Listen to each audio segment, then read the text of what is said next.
ازيكم؟ النهاردة هشارككم تجربتي الكاملة مع أشهر حنة هندية على الإطلاق. طبعا الحنة دي معروفة إن هي علاجية وكمان بتدي لون، فأنا النهاردة هشارككم تجربتي وأقول لكم هي فرقت معايا ولا لأ. مبدئيا كده الحنة اسمها نوبار، تمام؟ هي طبعا هندية، لو كتبتوا على اليوتيوب هتلاقوا ناس كتير جدا من الهنود عاملين ريفيو عنها، وفي نفس الوقت طريقة الاستخدام بتختلف من شخص للتاني. بس انا شفت فيديوهات كتير جدا وجبت الخلاصة يعني، وهقول لكم النهاردة انا عملتها ازاي وطلعت تحفة جدا. هي زي ما انتم شايفين كده حجمها كبير، هي 150 جرام وسعرها بيتراوح من 80 جنيه ل 100 جنيه، بس انا يعتبر جايباها ب 85 جنيه. هقول لكم فوائدها في الاخر وتجربتي معاها. مبدئيا اناء طبعا نحط فيه الحنة، ويفضل ما يكونش معدن، والمعلقة كذلك تفضل ما تكونش معدن عشان ما تأكسدش الحنة. نجيب بقى الحنة بتاعتنا، زي ما قلت لكم هي 150 جرام، فهي حلوة جدا وحجمها مناسب قوي. لو انت شعرك خفيف وقصير هيكفيكي اكتر من 3-4 مرات، بس يعني كتروا مش هيخسر يعني معاكم، كده كده لما بتزودوا الكمية بتكون نتيجتها افضل واحسن. فبس كده تيجوا بقى مع بعض ونشوف طريقة التحضير. طبعا انا عملت سيرش كتير جدا وشفت اكتر من طريقة تحضير بالذات الهنديين، فانا لقيت ان اكتر طريقة متداولة في الهند هم انهم بيحطوا اول حاجة الليمون على الحنة وهي جافة كده، نص ليمونة بالظبط. يعني كل فيديو كنت بشوفه كنت بلاقيهم بيعملوا الحركة دي، فقلت اعملها يمكن تبقى كويسة.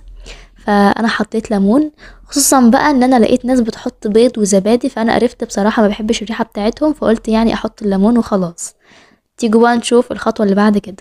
تاني خطوة وهي اننا هنعجن الحنة بالشاي. ناس كتير جدا شفتهم بيعملوا بالكركديه، وناس تانية كتير برضو بتعمل بالشاي. انا شفت الهنديين اغلبهم بيعملوا بالشاي، فقلت ابدأ اعمل الخطوة دي. ما زودتش اي مية، هي كان شاي بس. وده كان شكلها بعد ما خلطتها بالشاي. اهم حاجة القوام يا جماعة، ما يكونش سايل قوي وما يكونش جامد قوي برضو، هو متوسط كده زي ما انتم شايفين. لكن انا وزعتها على الشعر بالكامل من اول الجذور لحد الاطراف.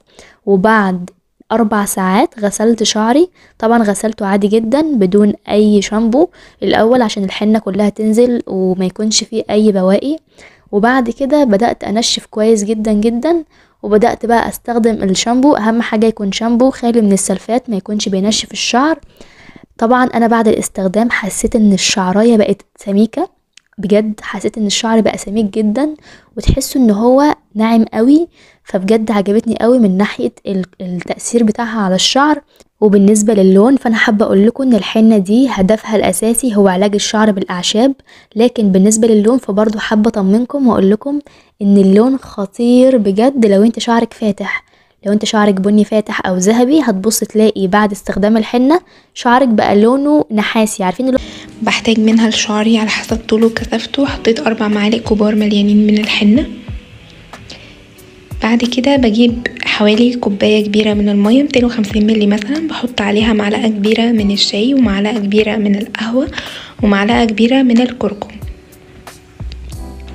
وبحطهم في كنكة او براد او حاجة نغليهم فيها بالشكل ده. وهقلب المكونات دي مع المية وبعدين نرفعهم على النار لحد ما يغلوا. بعد ما غلوا بجيب مصفى ونحط فيه المغلي بتاع القهوة والكركم والشاي ده بالشكل ده، ونفضل نقلب في الحنة لحد ما يبقى عندي قوام شبه اللي هيظهر لكم ده. ضروري ان احنا نصفيهم علشان الحاجات دي ما تمسكش في شعرنا واحنا بنغسله، ونفضل نقلب لحد ما القوام يبقى متجانس. وبعد كده لما الحنة تهدى شوية نبتدي نحط عليها كوباية زبادي. ممكن بدل كوبايه الزبادي تحطوا بيضه، بس انا مش بحب البيض على شعري فحطيت كوبايه زبادي. بيبقى القوام بتاع الحنه تقدروا تتحكموا فيه تقيل ولا خفيف عن طريق كميه الميه اللي انتوا بتضيفوها. لو عايزينه اخف ممكن تزودوا ميه، لو عايزينه اتقل ممكن تقللوا كميه الميه. وهنغطيها ونسيبها 4 ساعات او ليله كامله. بتبقى موضحه طريقه الاستعمال. انا عايزاها بني هعمل زي ما انا عملت كده، لو عايزاها حمراء يعني تديني لون احمر في شعري هعجنها بميه بنجر او كركديه ونحط عليها 4 معلقه من دم الغزال.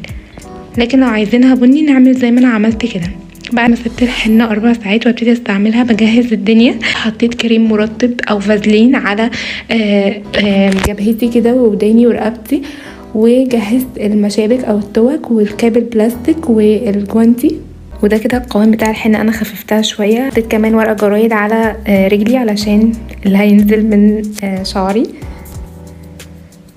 وببتدي ان انا الاول افرق شعري نصين، وكل نص هقسمه 6 خصل، وكل خصله هبتدي ان انا افرد عليه الحنه واوزعها كويس من قدام ومن ورا، واعمل كده حركات بايديا علشان اخلي الحنه تتغلغل كده جوه شعري. كميه كويسه ما نقللش، لان هي طبعا مش زي الصبغه. كده بلف شعري كده، بحاول كل مره اعمل الخصله بتاعت شعري دي من قدام ومن ورا.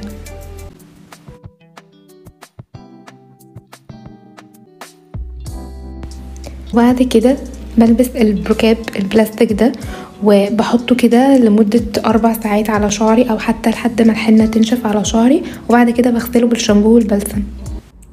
ملاحظين ان شعري النهارده طريان اوفر. الحنة دي مكتوب عليها اهي 100% بيور حنة، يعني مش مضاف ليها اي مواد غير طبيعية، بيور حنة طبيعية 100%، مضاف ليها بس 9 انواع من الاعشاب. الاعشاب دي كده باختصار بتحارب الشيب، بتقلل من القشرة، بتقلل من تساقط الشعر، بتغذي الشعر، بتطريه، بترطبه، بتديله نعومة. النهارده شعري ناعم او طري اوفر، زفت معايا 3 مرات. الحنه بطبعها، الحنه الطبيعيه بتدي لون بني كستنائي كده، اللي هو بني محمر شويه او بني مدي على اورنج، وده اللون الطبيعي بتاع الحنه، وده اللي عملته معايا. هي ما غيرتش لون شعري قوي، انما لونت الشعر الابيض باللون اللي قلت لكم عليه ده، وعطت ضي كده في شعري بيبان في الشمس، صورته لكم من شويه. الحنه دي انا عملتها مره قبل كده ساعه ما عملت لكم ريفيو عن المنتجات الهنديه اللي عجبتني، وعملتها مره كمان امبارح، والنهارده يعني شعري عامل كده. فاضل في الكيس بتاع الحنه شويه كمان يكفوني مره كمان، فاذا الكيس الكبير ده كفى شعري 3 مرات. بنستعمل الحنه دي كل قد ايه؟ ممكن نستعملها مرتين في الشهر او مره في الشهر. انا عن نفسي هستعملها يعني مره كل شهر، علشان كده الشعر الابيض اللي بيطلع لي يلون ويبقى متجانس كده مع لون شعري، وفي نفس الوقت تدي نعومه لشعري وتغذيه بالطريق.